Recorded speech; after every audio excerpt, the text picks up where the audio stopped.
Olá, bom dia. Sejam todos bem-vindos a mais uma transmissão da Teologia Pé no Chão.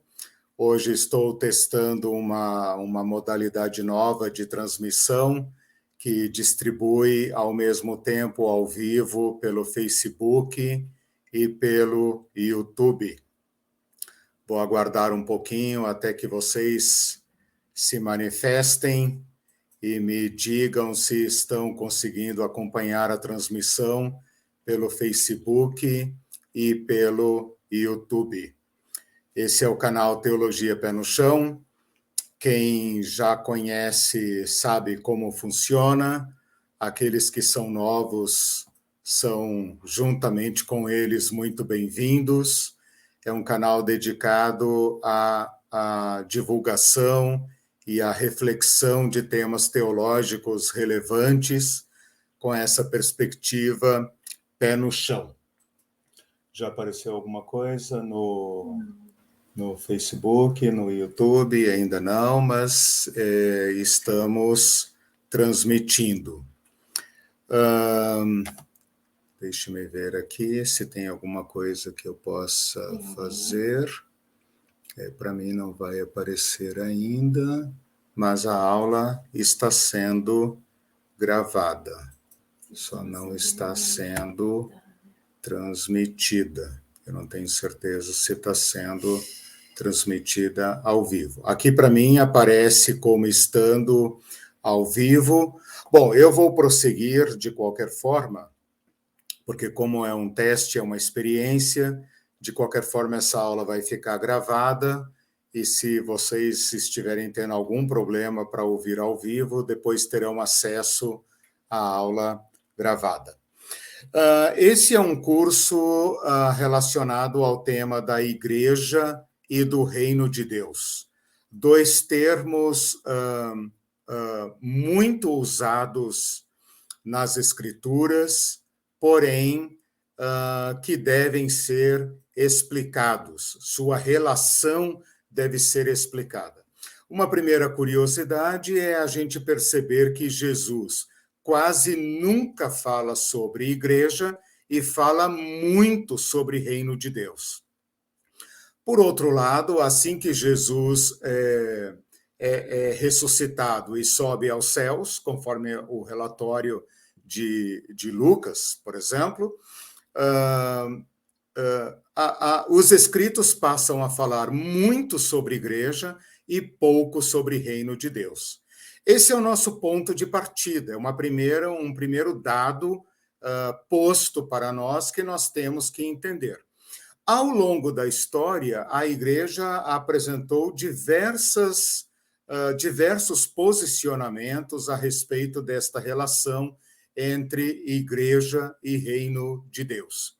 Eu poderia dizer que, nesse momento, o termo igreja é absolutamente popular para o bem e para o mal, e a expressão reino de Deus perdeu conteúdo, perdeu sentido, perdeu substância, de modo que se tornou um daqueles conceitos que a prática teológica vai botando no museu da teologia. Nosso objetivo é revirar esse material, explorar estas fontes bíblicas para iluminar a nossa compreensão de igreja e reino de Deus. Hoje é a aula 7 e eu pretendo ir até a aula 8, tratando especificamente do tema do reino de Deus. Aliás, desculpa, do tema da igreja. Então, estamos explorando o conceito de igreja, apresentamos os dois textos em que Jesus menciona a palavra igreja, em Mateus 16 e agora em Mateus 18, e a partir da aula 9, então, eu vou suspender temporariamente o nosso estudo de igreja, para nos dedicarmos ao estudo do reino de Deus, por mais umas 7, 8 aulas. Até que esses dois termos, pelo menos na perspectiva de Jesus, estejam razoavelmente expostos e compreendidos para que então a gente comece a responder esta pergunta: qual é a relação? Bom, primeiro, o que é igreja? Segundo, o que é o reino de Deus? Terceiro, qual a relação entre elas? É nesse sentido, então, que nós estamos estudando Mateus capítulo 18. Alguma novidade aí? Alguma solução? Já apareceu? Não? Não tá sendo. Entrou de novo? Saiu? Tá. Então eu vou continuar, porque aqui para mim aparece ao vivo e sendo gravado. O pior que pode acontecer é que a aula será uploaded depois, né? Eu não posso parar a transmissão agora. É uma experiência, né? É uma experiência, então agora temos que prosseguir com esta transmissão para não atrasar.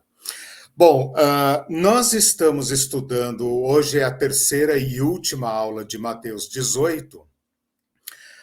Eu tenho falado para vocês que Mateus é um livro organizado em torno de 5 grandes conjuntos de ditos de Jesus, chamados equivocadamente de sermões ou discursos. Eu digo equivocadamente porque dá uma ideia de que Jesus pregou longos sermões ou fez longos discursos, mas esse não era o hábito de Jesus, nem da cultura judaica e nem dos mestres gregos. A maior parte dos seus ensinamentos eram ministrados na forma de diálogos, de provocações, de proposições, como também o Evangelho demonstra. De qualquer forma, nós temos aqui a mão do autor, o que a gente conhece como Mateus, que organizou diversos ditos de Jesus em 5 grandes blocos. E o capítulo 18 de Mateus é um deles. Então, o capítulo 18 de Mateus deve ser lido como um todo. Por isso que eu estou gastando 3 aulas, de 1h30 cada uma, apenas em Mateus 18. Estou respeitando a intenção do autor. O autor pretendeu que a gente lesse Mateus 18 como um conjunto de ditos a respeito da comunidade de Jesus. Na primeira aula, hoje é a aula 7, então na aula 5, nós tratamos de Mateus 18, versículo 1 até o versículo 14, em que se destaca o termo pequenino. A partir do versículo 15, Mateus 18, versículo 15, surge a ideia do irmão. E do versículo, então, 15 até o 35, esses 21 versículos, a gente poderia ter tratado numa bocada só. Eu apenas dividi em 2 partes, porque considerei que a explanação que eu estou fazendo, a abordagem que eu estou apresentando desses textos, apresenta muitas novidades e eu precisava, então, de mais tempo para expor. Na aula passada, então, nós tratamos até o versículo 20 sobre como a comunidade deve tratar seus relacionamentos, os relacionamentos interpessoais, para que os conflitos daí oriundos não representem uma ofensa, um escândalo, que coloque a comunidade de volta naquela hierarquização social, onde se pode perguntar quem é o maior. Quem é o maior no reino dos céus? Ora, Jesus vem desconstruindo essa ideia de maior, menor, estabelece todos num grau único de importância, e a partir do versículo 15, então, ele aplica remédios para preservar esta organização social do reino de Deus. Então, do versículo 15 até o versículo 20, ele está considerando uma hipótese. A hipótese é se teu irmão pecar contra ti. A partir do versículo 21, é outra hipótese. É se seu irmão pecar contra você, mas ao invés de você ir repreendê-lo ou confrontá-lo ou falar com ele para ganhá-lo, é ele que vem até você para pedir perdão. Estou me referindo àquela pergunta de Pedro, né, que introduz o ensino, que é: Senhor, até quantas vezes devo perdoar meu irmão? Até 70 vezes 7? Então, o que Pedro está perguntando aqui é: Senhor, este método que o Senhor acabou de ensinar, ou em outro caso, um caso em que meu irmão peque contra mim, mas ele tome a iniciativa de vir ao meu encontro e pedir perdão. Este método, este procedimento tem um limite ou ele será aplicado indefinidamente? Quando ele fala 70 vezes 7, é a maneira semítica de dizer indefinidamente. É como se ele dissesse: tá, Senhor, está querendo nos dizer que haverá conflitos no meio da nossa comunidade. Está nos ensinando como fazer se meu irmão pecar contra mim e não vier a tratar comigo. Ou eu coloco uma outra hipótese de o irmão me ofender e vir tratar comigo.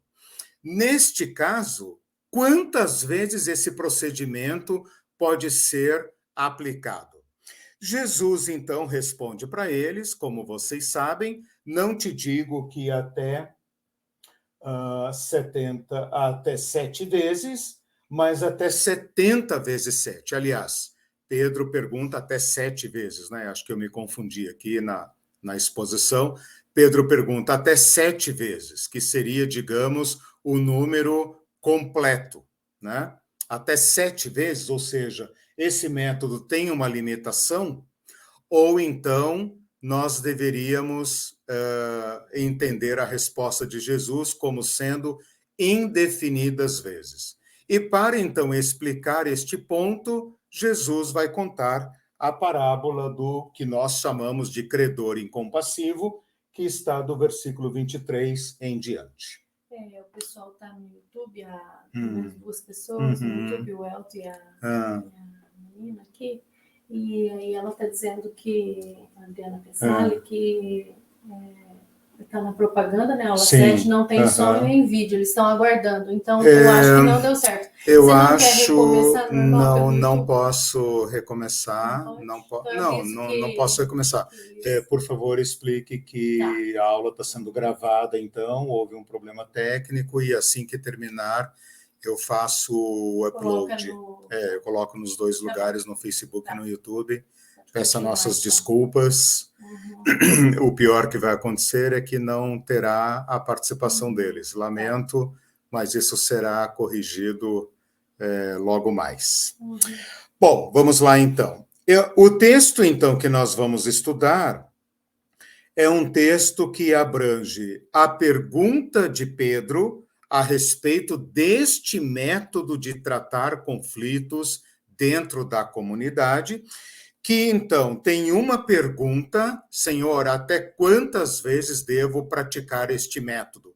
Até 7 vezes? Quer dizer, Pedro faz uma pergunta e, ao mesmo tempo, já sugere uma resposta que representa aquilo que o judeu entende como um procedimento completo, até 7 vezes. E Jesus, então, chuta o pau da barraca, como a gente diria no popular, né?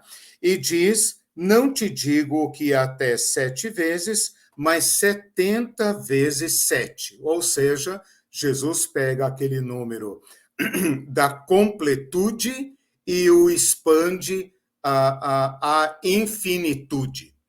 Bom, a cara que Pedro fez não está descrita aqui, mas a gente pode imaginar, né? Se ele fez uma pergunta e, ao mesmo tempo, sugeriu uma resposta perfeita, é claro que Jesus poderia ter.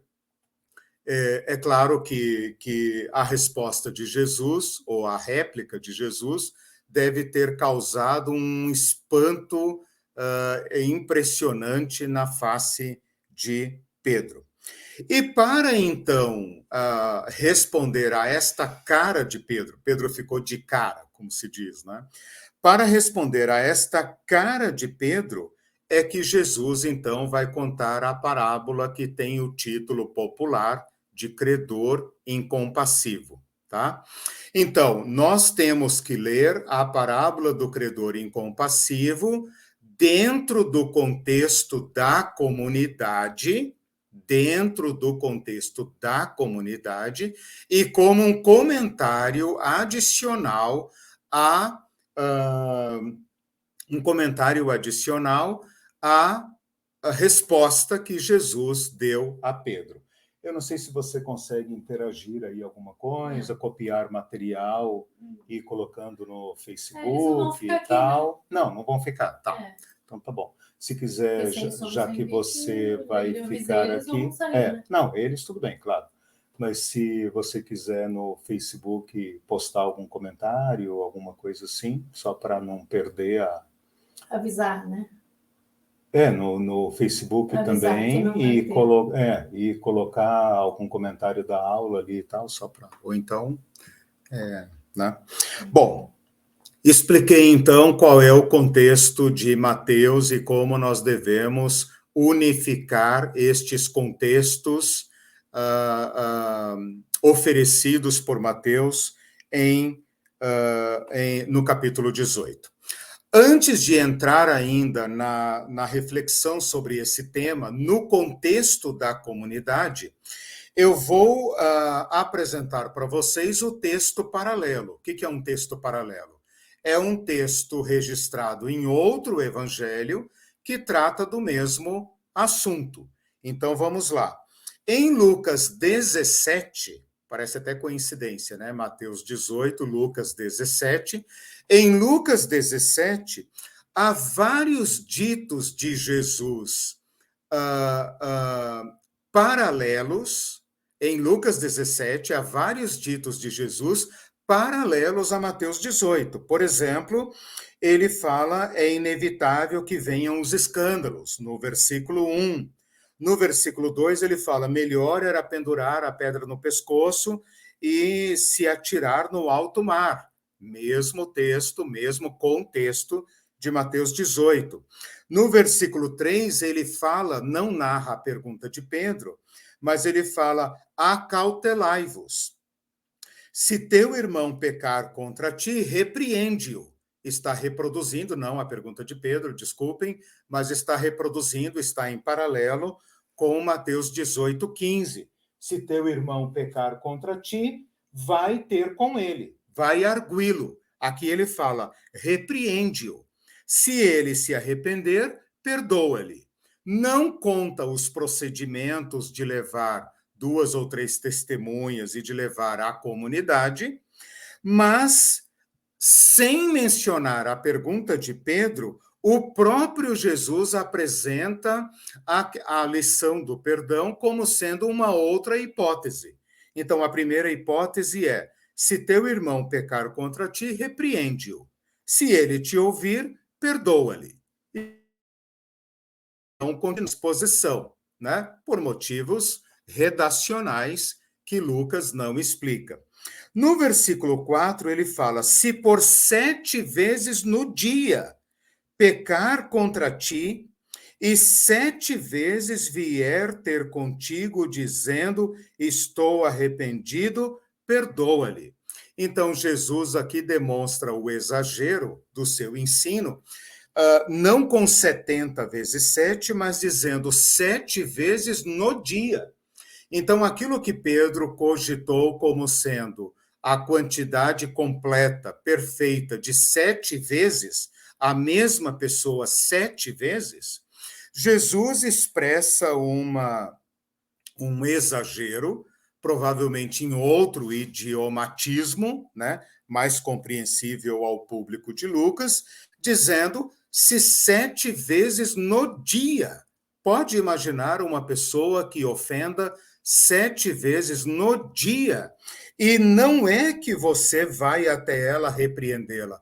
Ela é que vem até você para pedir perdão, dizendo, estou arrependido, perdoa-me. Jesus está dizendo, a você cabe perdoar.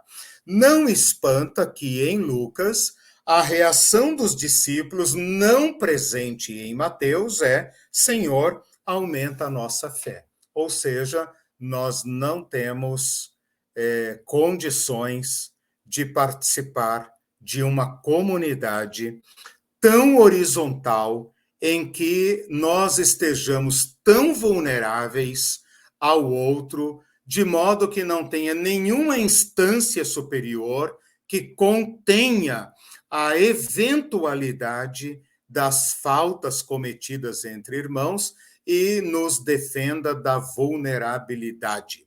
Neste contexto é que nós devemos entender os ensinamentos de Jesus. E Jesus responde, o que também está presente em outro texto de Mateus: se vocês tiverem fé como um grão de mostarda, direis a esta árvore, a esta amoreira, arranca-te e transplanta-te no mar, e ela obedecerá a vocês. Ou seja, Jesus está dizendo, não, vocês não estão entendendo. Não é uma questão de tamanho de fé, não. Não é uma questão de perfeição, não. É uma questão de conversão. Se vocês não se converterem e não se tornarem como crianças, não assumirem esta dignidade comum a todos, incluindo o menor dentre vocês, de forma alguma o reino de Deus se manifestará entre vocês.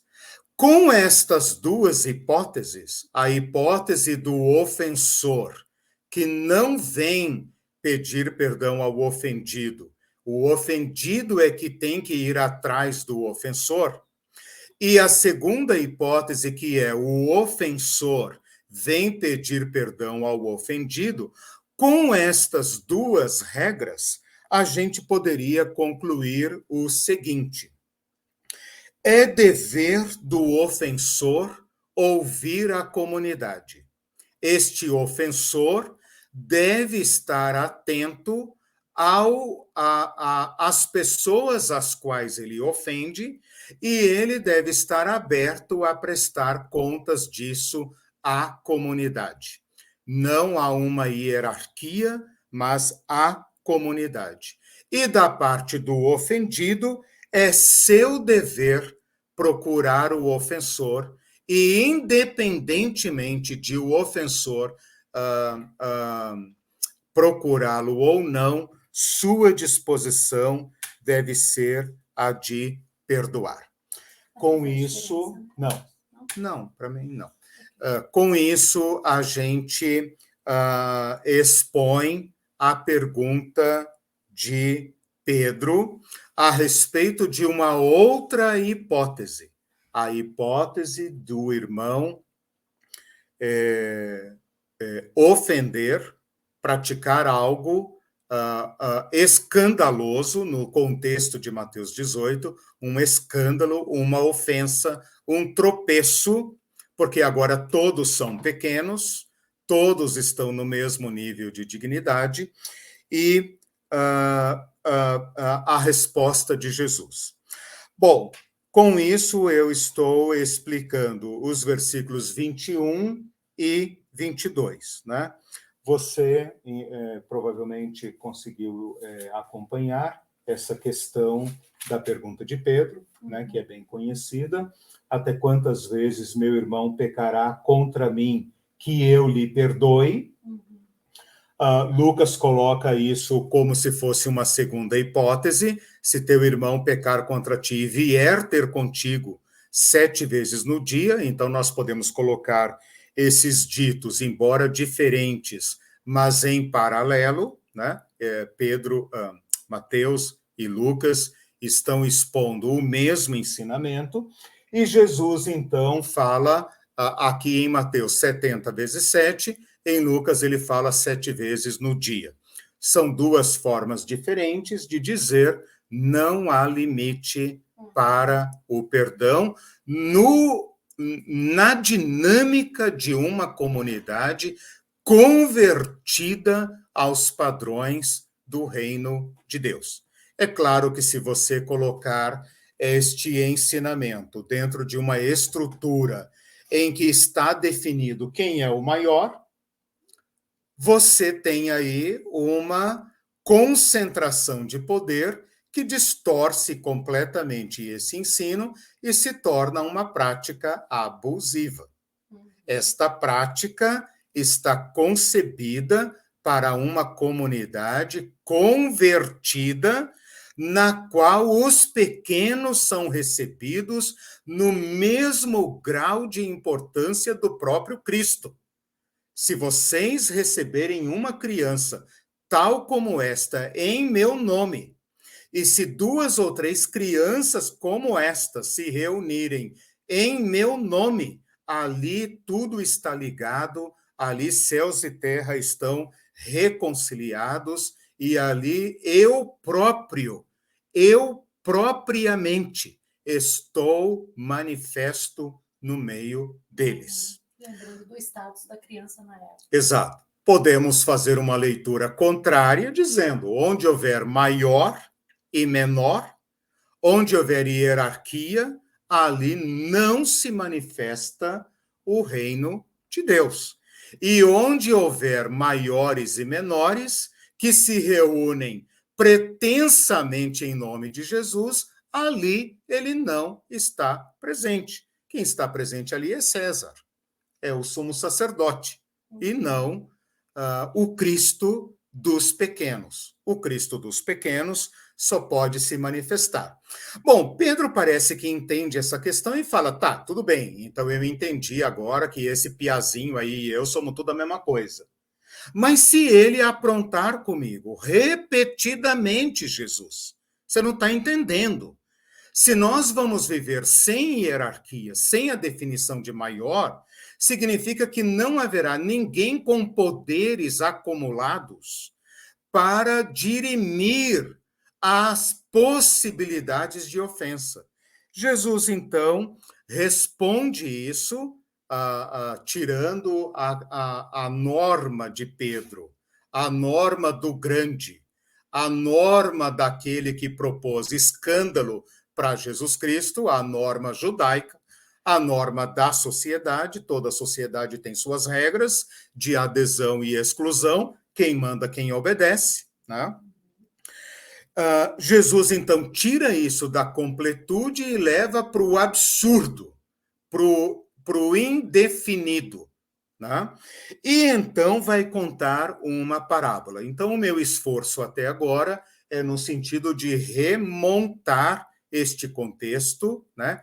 Tirar as divisórias aí que a gente faz, para dentro deste contexto nós entendermos a parábola do credor incompassivo.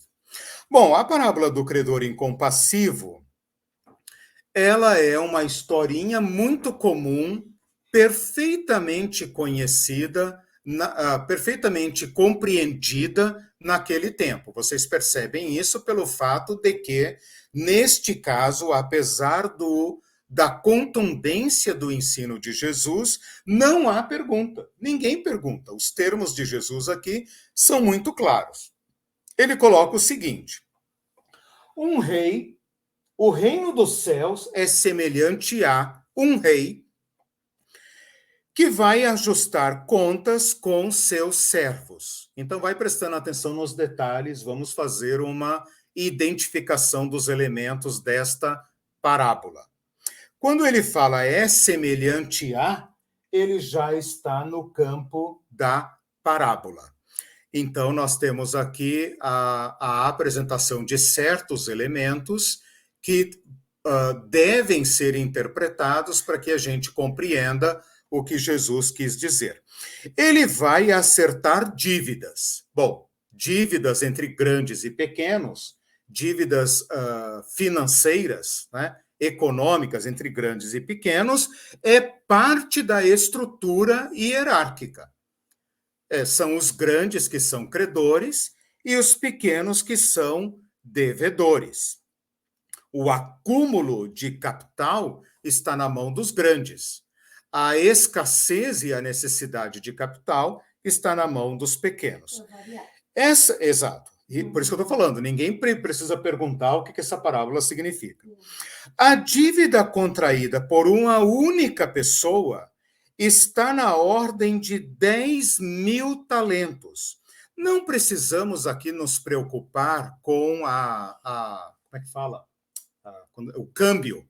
Não precisamos nos preocupar aqui com o câmbio de 10.000 talentos para reais ou dólar ou yuan, para rublos, euros, não precisamos nos preocupar com isso, porque Jesus aqui coloca a dívida num montante que é impossível um indivíduo contrair.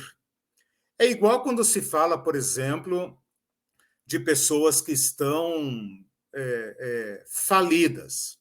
Mas qual dívida você conseguiria sozinho contrair, sendo uma pessoa pequena? Não estou falando dos grandes, né? Os grandes milionários do mundo podem também contrair dívidas milionárias. Mas neste contexto aqui se trata de uma pessoa pequena. Então, uma pessoa pequena na sociedade hierárquica, se ela dever muito, qual dívida será que ela conseguiria acumular? Aquela dívida que você pensaria, nem que eu trabalhar o resto da minha vida, eu ainda vou deixar dívida para os meus herdeiros até segunda e quarta e terceira geração. Então, se trata de uma dívida aqui que somente um país poderia contrair. Quando se fala, por exemplo, a dívida do Brasil, a dívida da Argentina, a dívida externa, interna, está em tantos bilhões de dólares, está em tantos, sei lá, trilhões, né? Uma dívida que somente uma coletividade, uma macroeconomia poderia contrair. Então, Jesus aqui levou o endividamento ao absurdum, para que todos os devedores fossem incluídos. E então, na hora de executar as dívidas, apura-se o óbvio. O cara não tem como pagar. Não tem como pagar. Então, o dono, o rei, manda vender o servo e sua família. Como se vender o servo e sua família fosse fazer um arranhão nesta dívida. Quanto vale um servo? Quanto vale um escravo? Bom, basta consultar o mercado. Quanto vale um homem? Que idade ele tem? É saudável? É doente? É forte? Qual a expectativa de vida dele? Se ele já tiver 30 anos, bom, qual é a expectativa de vida? Sei lá, ele ainda vai trabalhar 20 anos, né? Depois de 20 anos vai estar velho, doente, né? A sua mulher ainda pode ter filhos e tal, quer dizer, ela é uma mulher fértil, ela pode ainda me dar escravinhos, né? Então, a operação aqui que o rei está fazendo é uma operação também absurda. Vender os servos e sua família não arranha o montante da dívida. Então, o servo pede clemência. E é uma clemência um pouco arrogante, porque ao mesmo tempo que ele pede um perdão que inclui tempo. Sê paciente comigo e tudo te pagarei. Ou seja, o servo não tem noção do seu endividamento, ele não tem noção do quanto ele custa, ele não tem noção do tempo que ele levaria para pagar, ele não tem noção. Porque não é uma questão de paciência. Mesmo que o rei esperasse 1000 anos, ele nunca poderia pagar esta dívida. Então, o rei faz aquilo que é o óbvio. A conta está perdida mesmo, né? Ele poderia aplicar a regra da economia vigente, mas ele opta por algo que lhe compete. Ele perdoa a dívida totalmente. Ou seja, o rei arcou com o prejuízo. Se ele tinha 10.000 talentos em haver e ele tinha alguma expectativa de reaver esse dinheiro, ao perdoar a dívida, ele rasgou como é que chama? A nota promissória. Ele rasgou o escrito da dívida e deixa de entrar nas suas contas, na sua contabilidade real, os 10 mil talentos. Não importa aqui se esses 10 mil talentos são reais, etc., como eles foram formados, isso não importa. O que importa é que, no ato próprio de perdoar, o rei deixa de receber, abre mão de um direito de haver, né, em haver, de receber esse montante no seu tesouro. Portanto, independentemente da forma como essa dívida foi contraída, ele deixa de receber. O que ocorre é que esse servo, ao sair dali, começa a executar seus devedores e encontra alguém que lhe devia algo como 100 denários. 100 denários, se a gente levar em conta que um denário é o salário de um dia de trabalho, a gente poderia fazer uma conta grosseira aí de pegar, por exemplo, R$ 1.500 dividido por 30 dias, quanto que vai dar? Vai dar 50 vezes 30, 1.500, 50 vezes 30, 1.500. R$ 50 por dia, né? E a gente multiplicar isso por 100, dá o quê? 5 mil, né? R$ 50 por dia, 5 mil. 5 mil.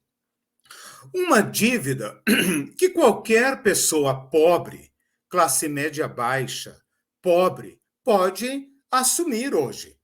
E naquela época também, porque o grau de empobrecimento estava muito elevado. Então, para não ser vendido, ou seja, para não cair na escravidão completa ou na mendicância, essas pessoas recorriam muito ao endividamento. E vocês sabem que os pobres também emprestam dinheiro, né? Emprestam dinheiro também. Esses pequenos montantes, os pobres emprestam, né? Até nas classes mais... tomam emprestado e emprestam. Emprestam também. Um pobre empresta para o outro, dá cheque em branco um para o outro. Né? Por quê? Porque a necessidade impõe isso. Né? Então você pode... sim, você pode, quando tinha cheque, né? Hoje as pessoas fazem um Pix e tal, porque a solidariedade, a necessidade impera. Então não estranha que esse servo tenha talvez devedores, mas no caso que lhe devia algo como 5 mil reais. Ora, 5 mil reais na conta dos bilhões de dólares que ele devia não significa grande coisa. Mas ele agarra esta pessoa e fala: minha paciência contigo acabou. Você vai me pagar. E ele fala: cara, não tenho como pagar, por favor, eu estou tendo problemas, né? Paga-me o que me deves. E ele fala a mesma coisa, né? Ironia da parábola. Sê paciente comigo e eu vou te pagar, né? Devo, não nego, pago quando puder, né? Aqui num sentido muito honroso de dizer, não, vou te pagar. Mas ele, então, não aceita e manda executar este devedor.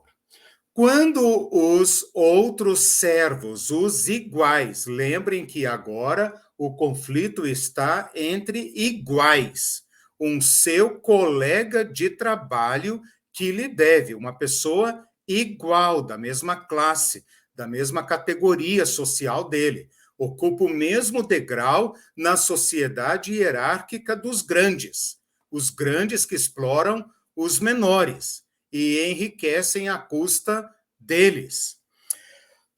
Os outros empregados, quando veem isso, ficam muito indignados e vão então reclamar ao senhor, ao rei.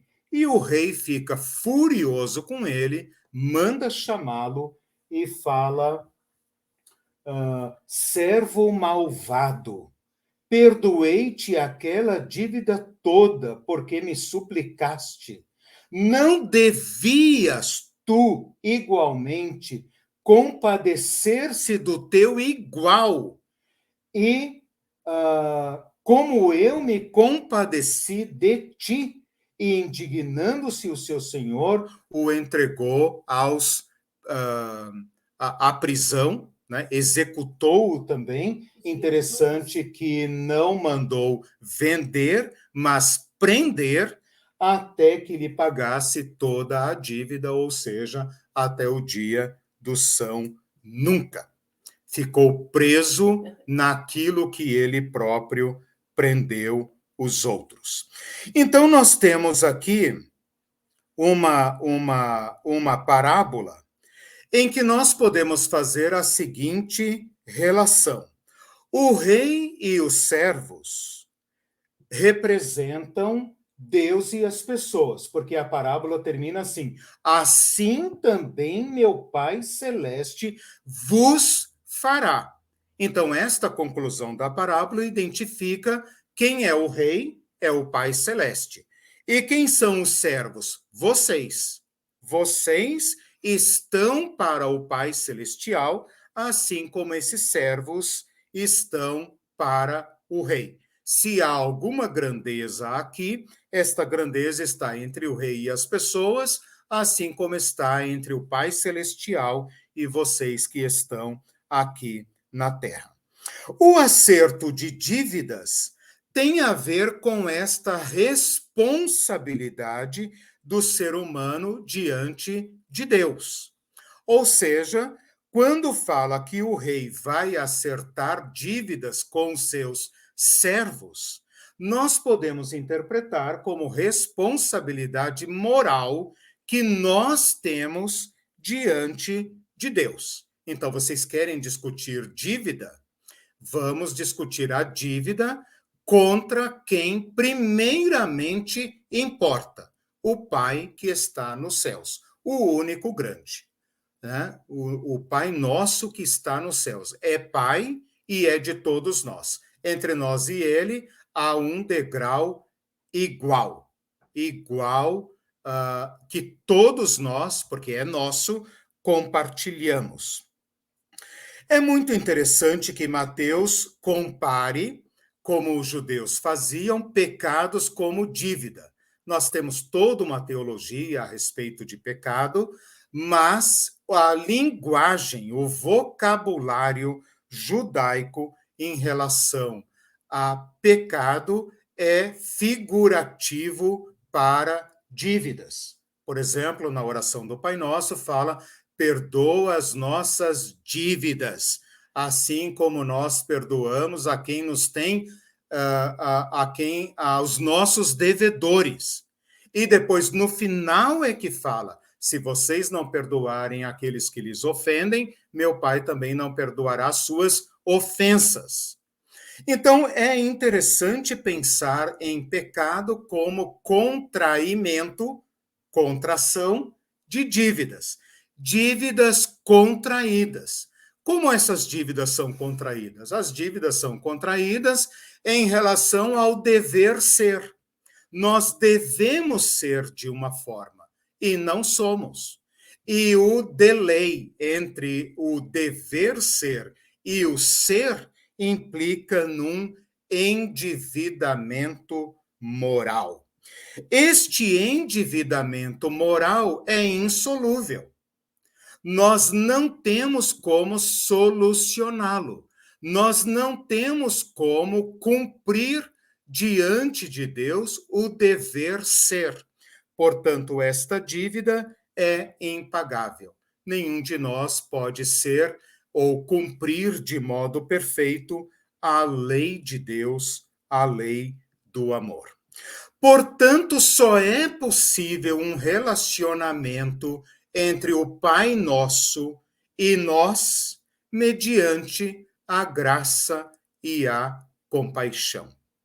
Ou seja, o próprio Deus aqui está representado no ato de perdoar. Só é possível um relacionamento entre o único e todos, o único que é maior e todos que somos iguais, mediante a compaixão. Esta é a palavra que aparece aqui. Compadeceu-se dele. O rei que era rico, o rei que tinha haveres a receber, o rei que tinha riqueza indefinida, se compadece daquele que não pode pagar. E então, Deus perdoa os pecados. É isso que fica muito claro nesses termos exagerados e absurdos da parábola de Jesus. Quando o servo vai ao seu conservo, a palavra com aqui é para deixar claro que todos os nossos relacionamentos interpessoais se dão entre iguais. Vocês é que inventaram esta coisa de quem é o maior, só porque há uma dívidazinha entre vocês, só porque eventualmente um de vocês assume a posição de credor em relação ao outro devedor. Mas na relação entre vocês, portanto, as dívidas entre conservos nunca podem ser tratadas como grandes, porque as pessoas envolvidas são incapazes de contrair dívidas bilionárias. Então, todas as faltas entre vocês devem ser comparadas à suprema dívida, à responsabilidade moral que nos governa. O que Jesus está dizendo aqui é, Pedro, não há que contar quantas vezes o relacionamento interpessoal corre riscos. Você está entendendo errado. E este pensamento está dentro da lógica hierárquica. Não é porque o seu irmão contraiu uma dívida com você que isso recompõe a hierarquia. Vocês devem tratar todas as suas faltas em face do Pai compassivo. Em face do Pai compassivo. Mas o que regula a relação entre iguais é uma descompaixão, uma indisposição de perdoar.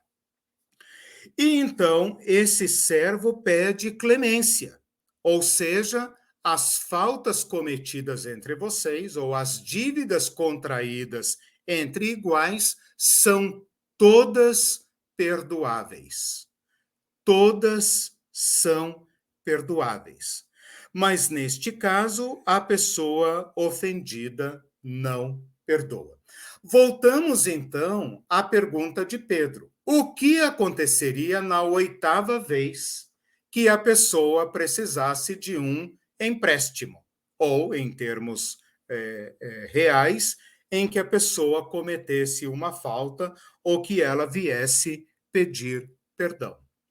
Pedro diria, não, de forma nenhuma, vou te entregar aos executores. Então, Jesus está colocando a pergunta de Pedro dentro de um panorama moral em que todos nós devemos nos ver.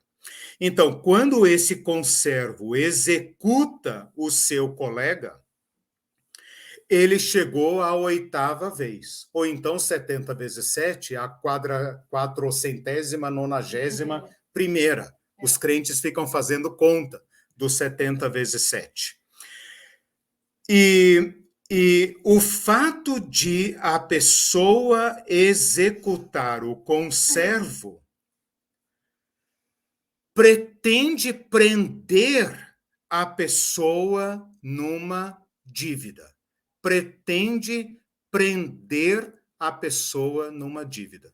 Mas, de novo, o que a parábola está nos dizendo é: essas dívidas entre vocês estão em face do rei. E o rei é que vai intervir agora nestas pequenas dívidas.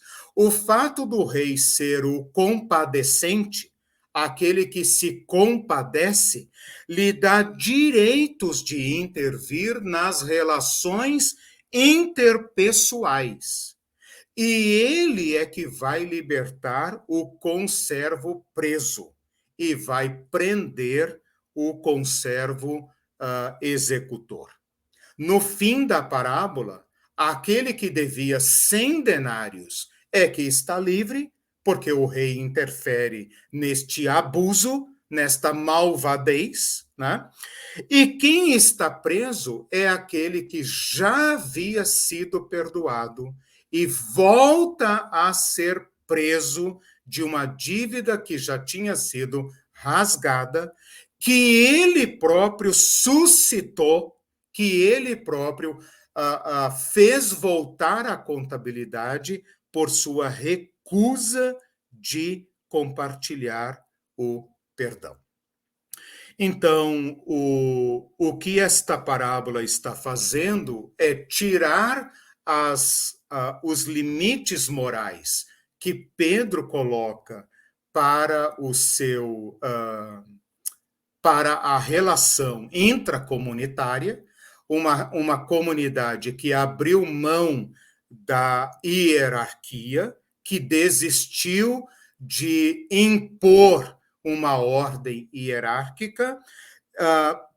Jesus está colocando na perspectiva correta. Ora, quando vocês entram no reino de Deus, ou quando vocês se convertem ao reino de Deus, vocês todos tiveram suas dívidas rasgadas. Vocês todos tiveram suas dívidas rasgadas. Vocês não têm direito natural ao reino de Deus. Vocês pertencem ao reino de César. Vocês não têm outro rei senão César. Este é o reino de vocês. Vocês não têm direito natural, a não ser que o rei viesse acertar contas com seus servos. E em vez de executar a dívida, como os Césares executam, rasgasse a dívida e dissesse: venham maltrapilhos, rasgados, mancos, coxos, estropiados, venham todos vocês e participem desta grande festa do rei. Ah, mas nós não temos roupa de festa. Tem roupa para todo mundo. Todo mundo vai entrar aqui como se fosse um príncipe. E então a dívida é colocada nesses termos. Tudo bem? Tudo bem. Alguma pergunta, alguma curiosidade?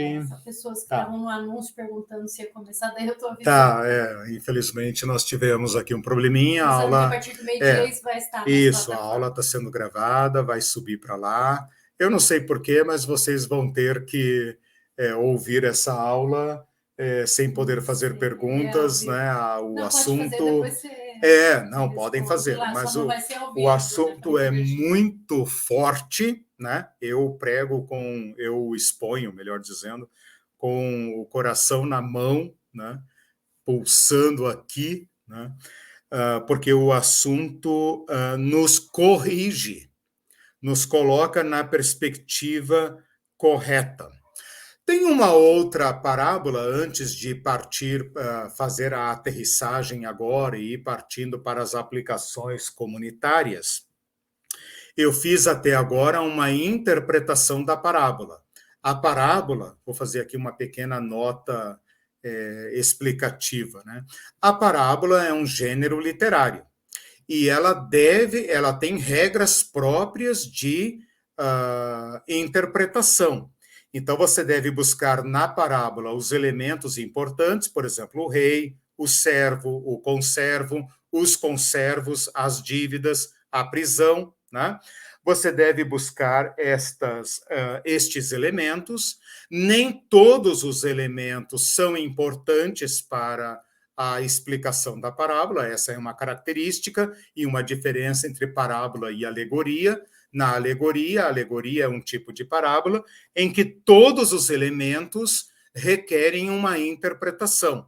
Aqui, neste caso, no caso de uma parábola, nem tudo que está na parábola merece ser tratado. Por exemplo, vende ele para pagar a dívida. Não é relevante para a interpretação.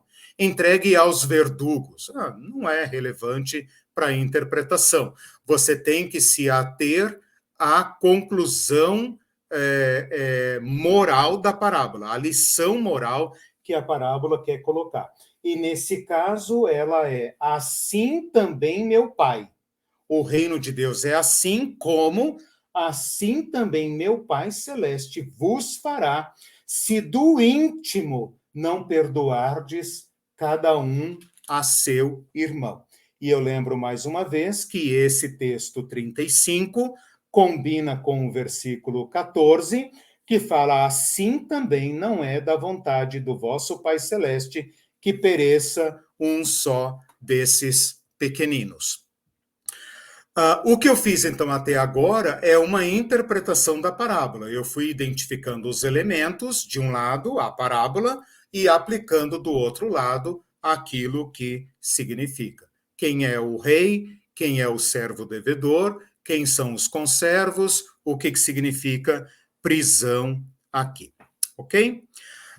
Antes de ir em frente, eu queria ainda, para enriquecer esta exposição, pegar uma parábola semelhante. Agora não se trata de um texto paralelo, de novo, texto paralelo no estudo de Mateus, dos evangelhos, significa mesmo dito de Jesus, registrado em outro evangelho, especialmente Marcos e Lucas, que têm textos paralelos. João é um evangelho à parte. Agora não se trata de texto paralelo, mas de um ensino semelhante apresentado num outro contexto por meio de outra parábola, uma mini parábola. Na verdade, uma mini parábola ou uma proposição que ilustra como os mestres judeus discutiam questões da vida, né? E com isso eu volto a dizer, Jesus não pregava sermão, Jesus dialogava com a sua audiência. Esta outra parábola, então preste atenção, outra parábola que contém a mesma conclusão. Deu para entender? Sim. Não é um texto paralelo, não é um dito paralelo, é uma outra parábola cuja conclusão, cuja lição moral final é semelhante ao ensino de Mateus 18. Então, bem entendido. Esta outra parábola está em Lucas 7, versículo 40 a 44, naquele contexto em que Jesus está visitando um fariseu, né? Ele está visitando um fariseu, um fariseu, na casa de um fariseu. Jesus foi jantar com ele. Chegando lá, isso não se trata de nenhuma amabilidade, nenhuma cortesia, é apenas uma ocasião para o debate. Chegando lá, Jesus é tratado secamente como um oponente, né? E quando eles estão à mesa, chega uma mulher pecadora, uma mulher pequena, né? Uma mulher daquelas que ocupa o lugar baixo da sociedade, e então começa a lavar os pés de Jesus e chorar. E então Jesus fala com essa mulher, Jesus interrompe o diálogo com o fariseu, fala com essa mulher e perdoa os pecados dela. Aliás, antes disso, o fariseu critica Jesus, dizendo: esse homem não é profeta. Eu o convidei aqui para dialogar com ele sobre as questões, mas vejo agora que ele não é profeta. Se ele fosse profeta, ele saberia quem e qual é a mulher que está tocando ele. Claro, o fariseu apresenta o status social que regulamentava aquela sociedade. Quem senta onde, quem pode achegar-se à mesa e quem não pode. E Jesus, então, como quem não está vendo o que está acontecendo, propõe algo para o fariseu. E ele fala: Simão tem uma coisa a dizer-te. Ele responde: dize-a, mestre. Certo credor tinha 2 devedores. Preste atenção na historinha. 2 devedores. Um lhe devia 500 denários, 500 dias de serviço, 1 ano e meio de salário mínimo, digamos. Quanto que dá isso? Vamos colocar o salário mínimo a 1.500, vezes 10, 15 mil, 18 mil, mais 6 mil, 20 e poucos mil reais. 20 e poucos mil reais. Vamos chutar aí, 25 mil, vai.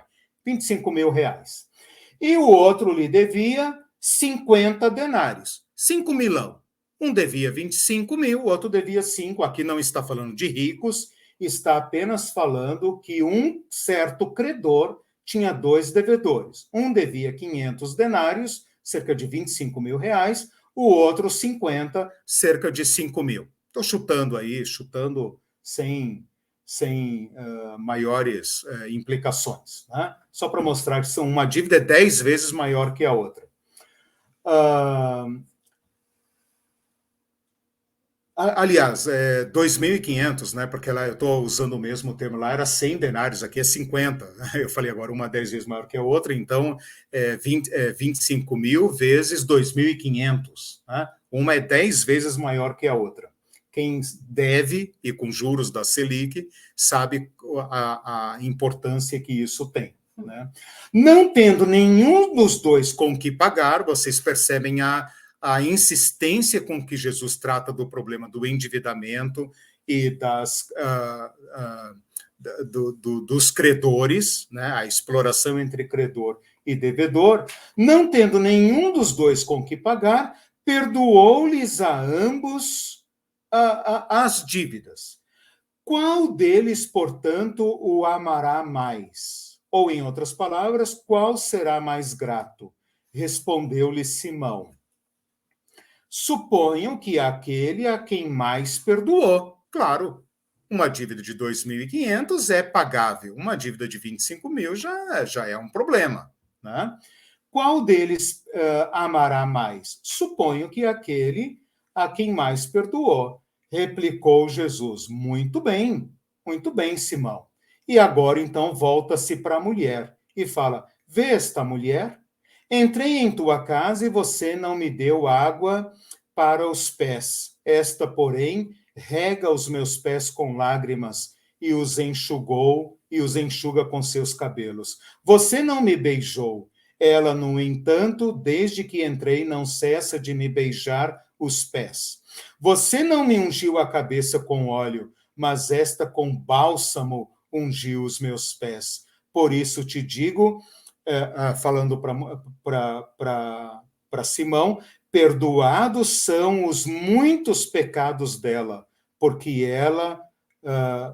ela muito amou, mas aquele a quem pouco se perdoa, pouco ama. Então Jesus se volta para a mulher e fala: perdoados são os teus pecados. E ao invés de os fariseus entenderem o que Jesus disse, e a parábola, e caírem em si, entenderem do que ele está falando, eles, obviamente, vão prestar atenção na coisa errada. Quem é esse homem para perdoar pecados? Né?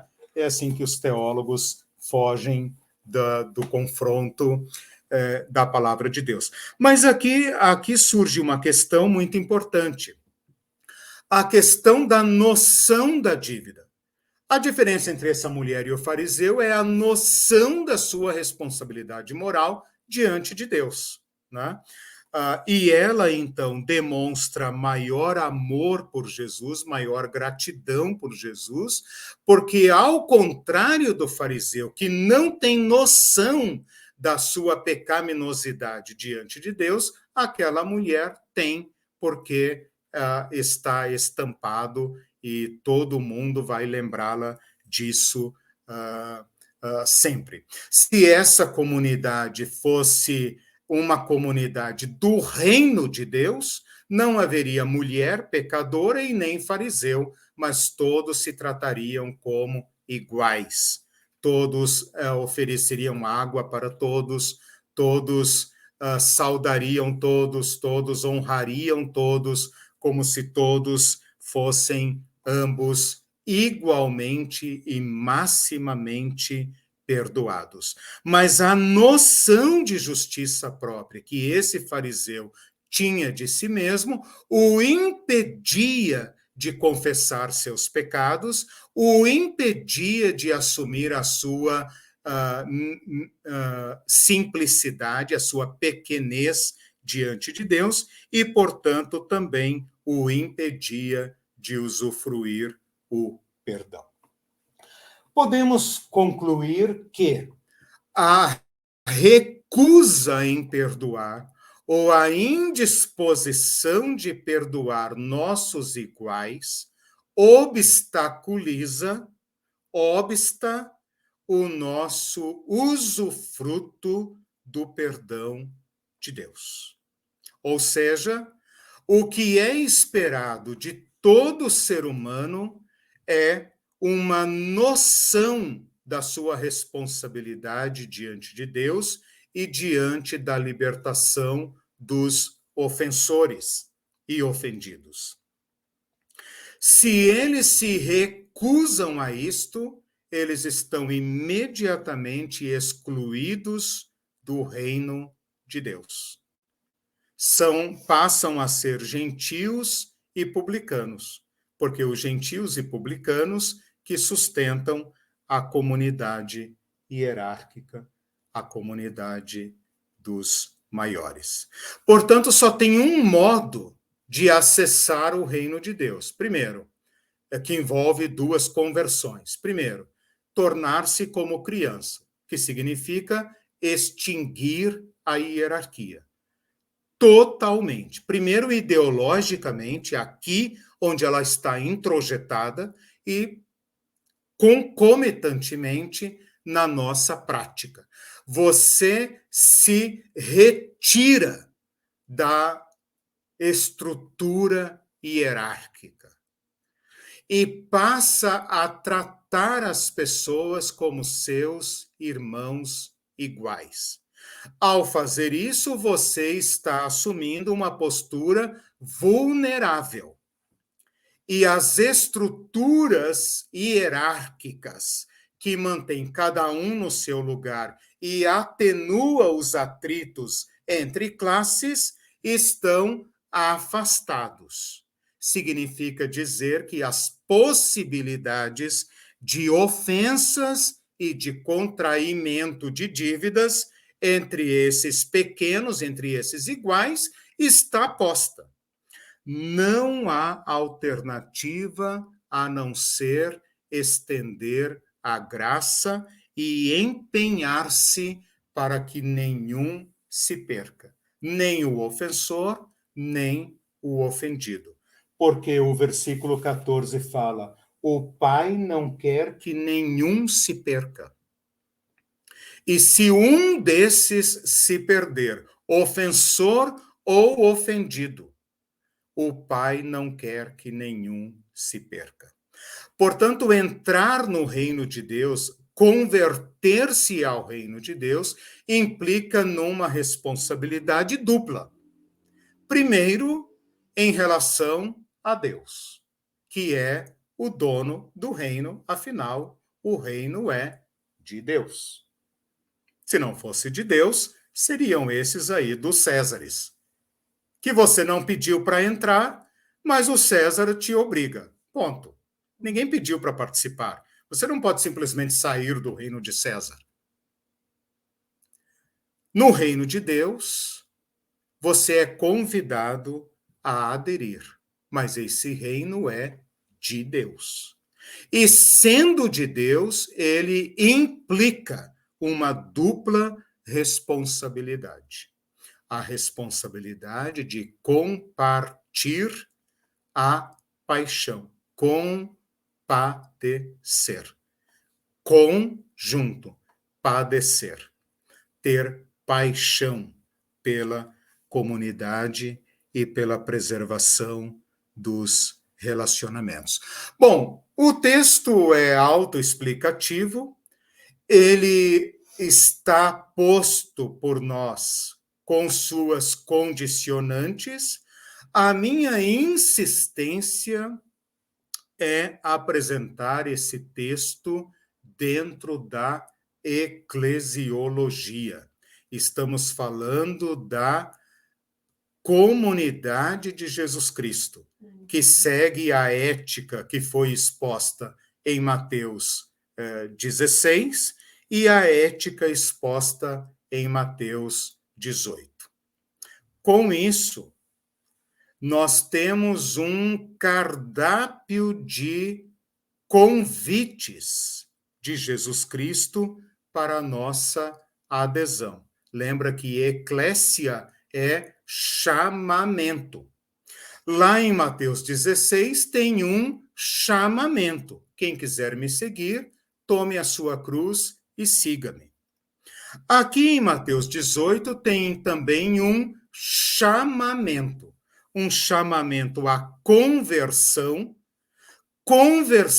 a um modo de ser e de se organizar que extingue a hierarquia. A hierarquia não é da ordem natural, a hierarquia pode ser da ordem natural lá no formigueiro, lá na colmeia, né? No bando de leões, etc. Não é da ordem natural da humanidade. É um esquema criado por nós. O chamamento de Jesus é por uma ruptura com esse esquema e a adesão a uma comunidade em que todos se colocam como pequeninos, não em relação aos grandes do mundo, em relação ao único grande, o Deus que está nos céus. Aquele que se compadeceu principalmente ou preferencialmente dos pequeninos, como nós estudamos em Mateus 18, quando ele fala: não desprezem os pequeninos, porque esses que vocês chamam de pequeninos e por isso os desprezam, no reino de Deus tem tratamento preferencial.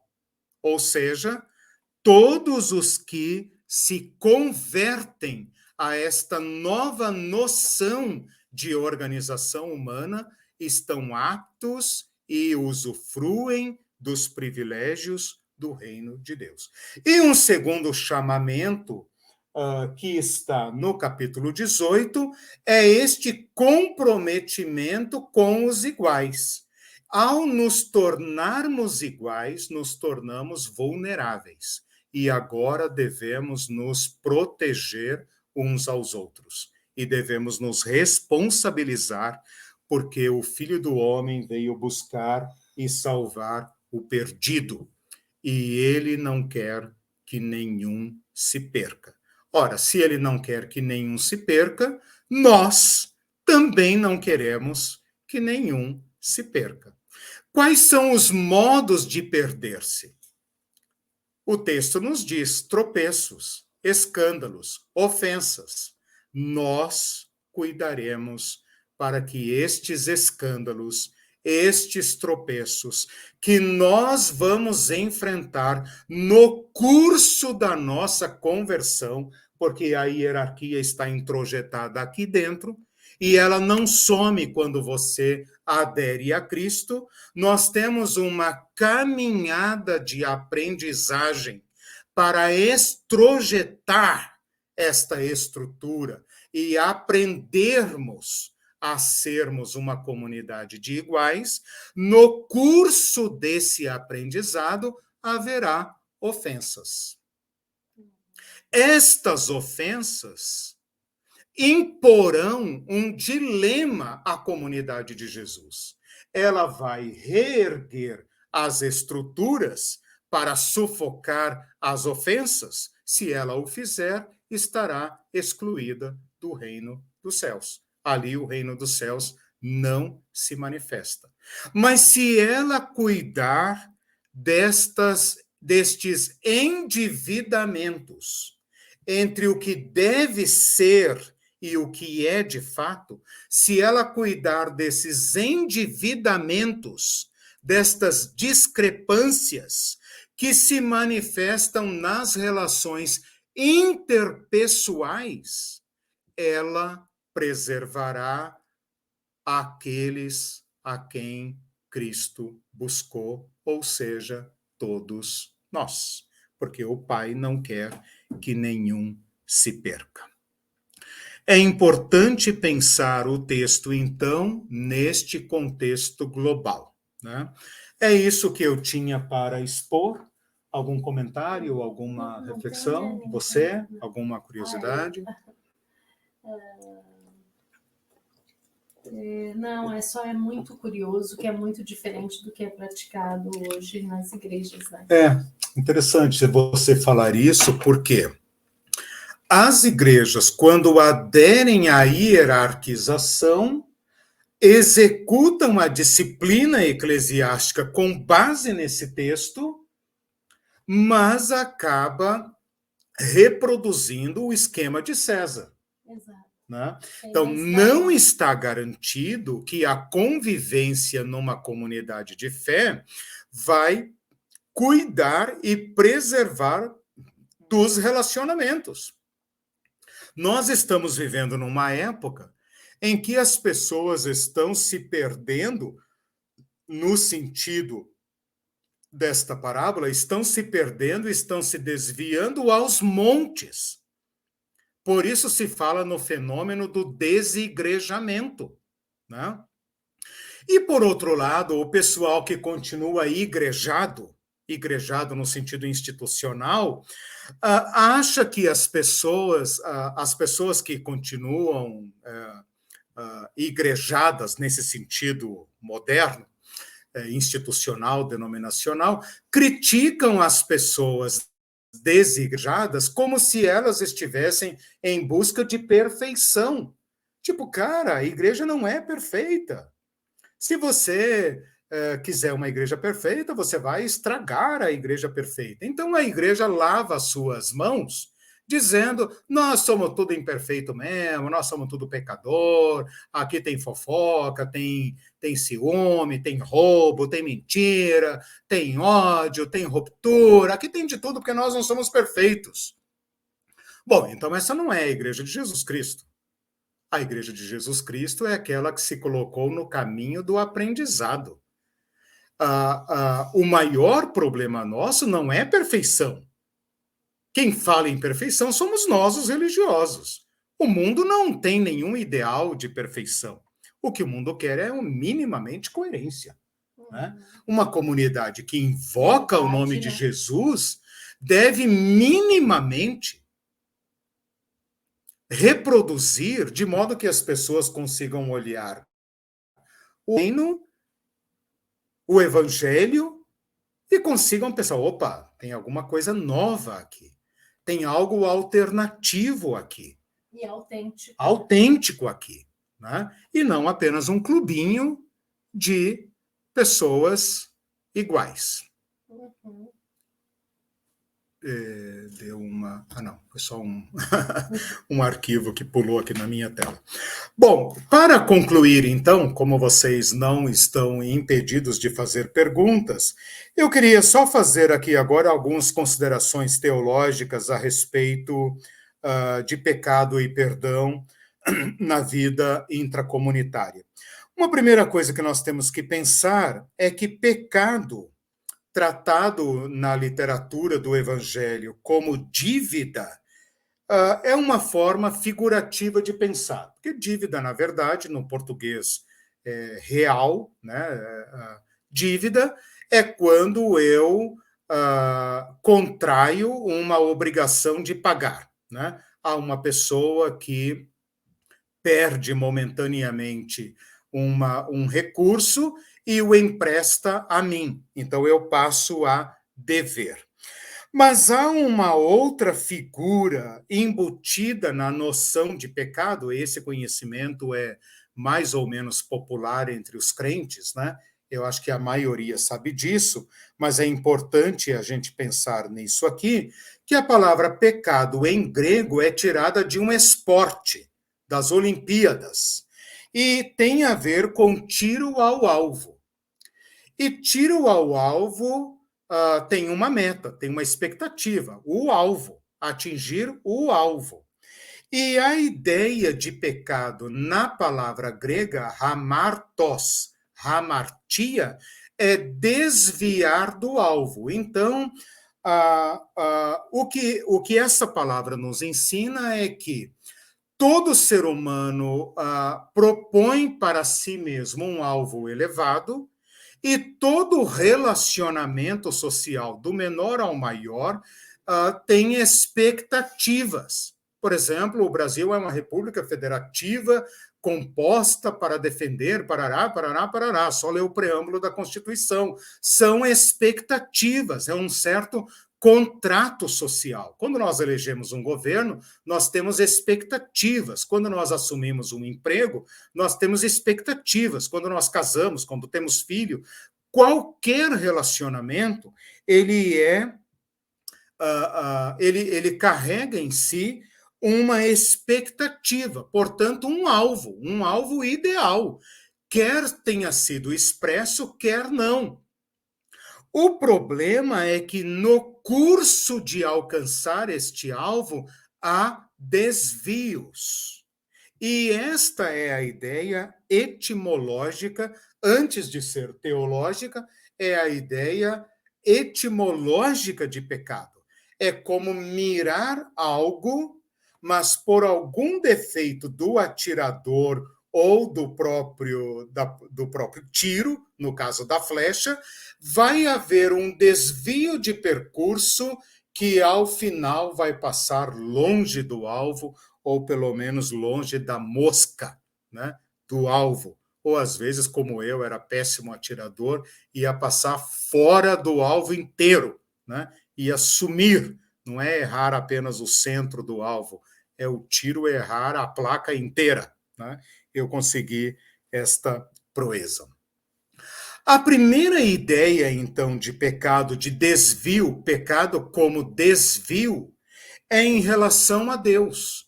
Nós somos seres morais, somos seres relacionais, e a primeira e superior relação que nos define como seres humanos é esta expectativa de Deus, da qual nos desviamos.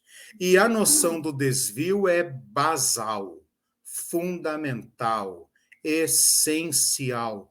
Todo ser humano carrega uma noção de ter se desviado de um alvo que nem foi ele que definiu, mas que está posto. E isso a religião coloca como sendo uma ideia inata de Deus.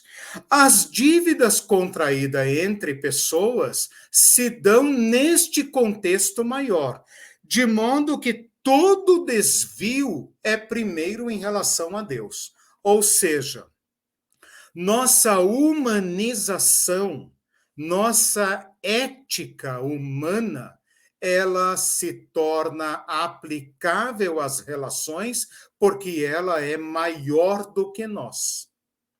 Ela não depende de um código de leis, ela não depende do STF necessariamente, ela simplesmente está posta e ela nos rege.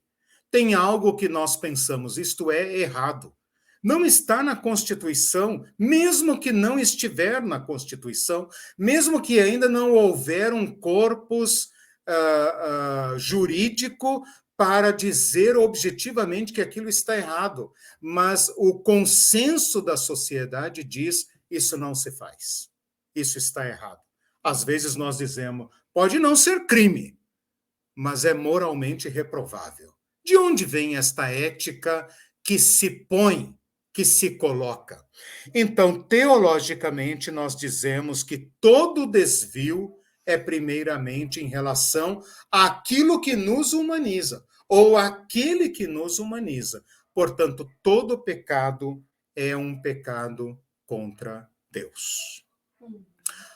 Pecado só tem sentido em face de Deus.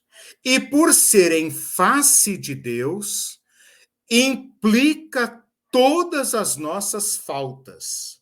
E isso é que nos coloca em responsabilidade uns diante dos outros. Se somos perdoados por Deus, amados por Deus, aceitos por Deus, se Deus volta a corrigir o curso da nossa vida, veio buscar aqueles que se perderam, aqueles que se desviaram, e está nos recuperando do nosso desvio, então nós nos tornamos necessariamente cooperadores de Deus na correção desses desvios, porque nós fomos corrigidos, porque nós recebemos uma nova flecha, uma nova vida para alcançar o supremo alvo da humanização.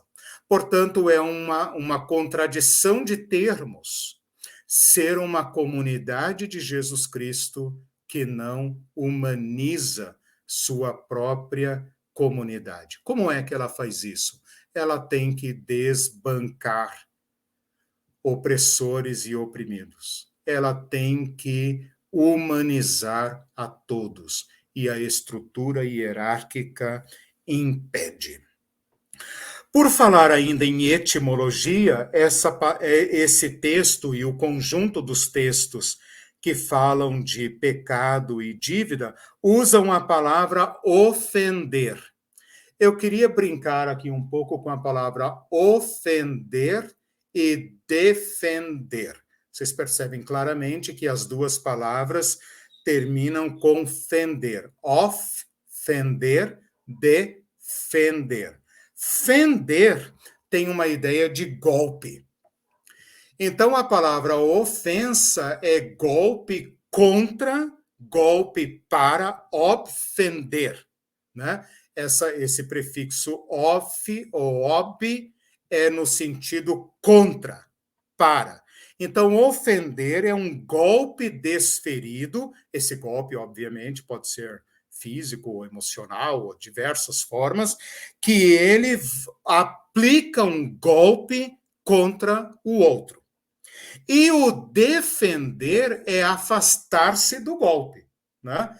Então, esse prefixo de tem o sentido de movimento de cima para baixo. Então, pode pensar num pugilista, né? Aquele que dá o soco obfende, ou seja, põe o golpe contra o adversário, e o adversário é aquele que se defende, ou seja, se desvia, olha aí o D, né? Devia, né? Sai do caminho do golpe. Isso é importante para nós pensarmos sobre como se dão estes golpes, né? E a jurisprudência, a nossa cultura de um modo geral, e a própria lei de Moisés concebe isso, há golpes intencionais. Eles foram desferidos com a intenção de ferir. E há golpes involuntários, ou seja, a pessoa ofensora não premeditou e não pretendeu alcançar esse objetivo. E, no entanto, o alcançou por sua negligência, por sua imperfeição, né? Então, a gente poderia pensar que, independentemente da intenção de desferir o golpe, do outro lado, da parte ofendida, o golpe chegou. quer tenha sido por intenção ou por não intenção. Por isso, as possibilidades estão contempladas aqui no texto. Se teu irmão pecar contra ti, vai ter com ele. Ele sabe que pecou contra ti? De qualquer forma, você tem que ir a ele, né? Às vezes nem houve ofensa, mas há um ofendido. E a ofensa está posta. E pelos seus efeitos no ofendido, ela deve ser estimulada. E uma última etimologia, uma saideira, é a etimologia da palavra perdão, que em português termina com ão e dá uma ideia de aumentativo. Então eu vi outro dia alguém falando: o perdão é uma perdona, é uma perda grande, né? Então você tem perda, que é a palavra, o substantivo normal, você tem a perdinha, que é a perda pequena, e você tem o perdão, ou a perdona, que é a perda grande. Eu achei engraçado, porque eu sou dado a etimologia, eu pensei, que engraçado, né? Nunca tinha pensado no perdão como uma perda grande. Aí fui pesquisar a etimologia.